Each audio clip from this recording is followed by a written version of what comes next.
I'm Carson Cook, and in this lesson, we're going to learn how to checkmate using 2 rooks. This is commonly referred to as the ladder checkmate, as some of you may have learned this before. Knowing how to checkmate with 2 rooks also allows you to be able to checkmate with 2 queens and a queen and a rook.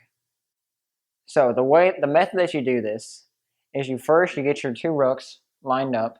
They don't have to be on the opposite sides of the board. You can have a rook here, it'll still work. And what you have to do is first you have to cut off the king. So in this position, how I'd cut off the king is I'd move this rook to this file. What this does is it cuts this rank, from this king being able to go there. So now this king is cut off to this half of the board. Okay, so say the king moves right here. The next move, I'm going to move the other rook down the board. Here, this is a check. And what it's also doing is cutting off another rank, because the king can still not go here. And now the king is having this cut off. So the king goes here, attacking my rook.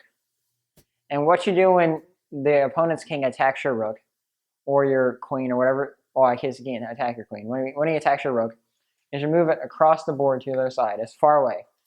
Because rooks are distance pieces. They work just as well far away as they do up close. So now, black will just move across, kind of waiting around. And now you just march the black king up to his death. So you say check here, king moves back, play another check, walk him down, king moves up again, and checkmate. So now I'm going to show you 2 more examples where I'm going to set them up.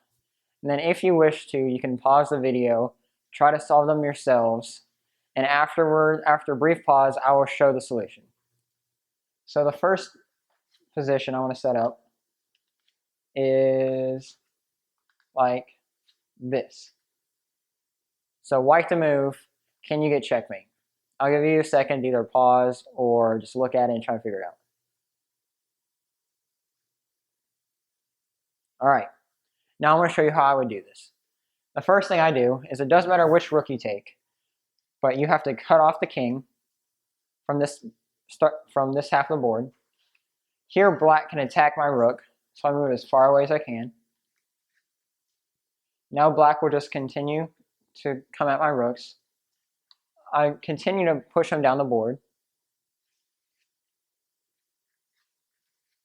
And right here, I look ahead. I see if I play my rook here, he can just take it. And after taking it, I would have to checkmate with just the rook, which is possible but more difficult. So instead, I look ahead and I say, okay, I'll move this all over here to avoid it. He'll attack me. I move to the other side of the board. And then now we just have the basic checkmate with here, here, and here.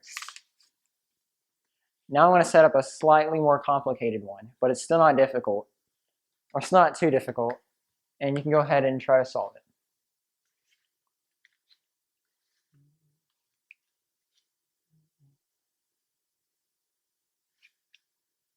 Alright, so go ahead, try and solve this, and I'll get back to you in a second.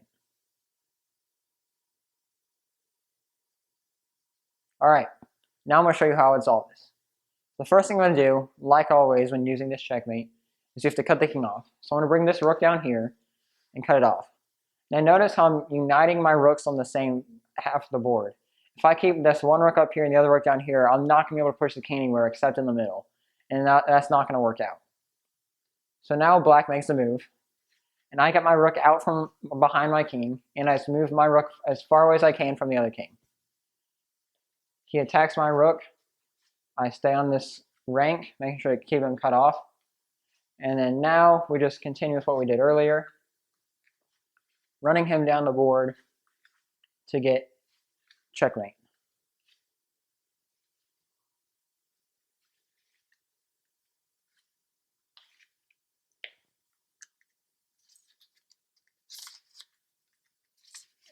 And sadly, we're going to have to spend a little more time maneuvering across the board.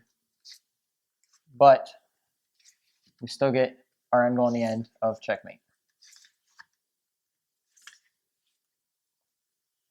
In this lesson, we learned how to checkmate using 2 rooks, while at the same time learning how to do 2 queens or a queen and rook. Thanks for watching, and I'll catch you in the next lesson.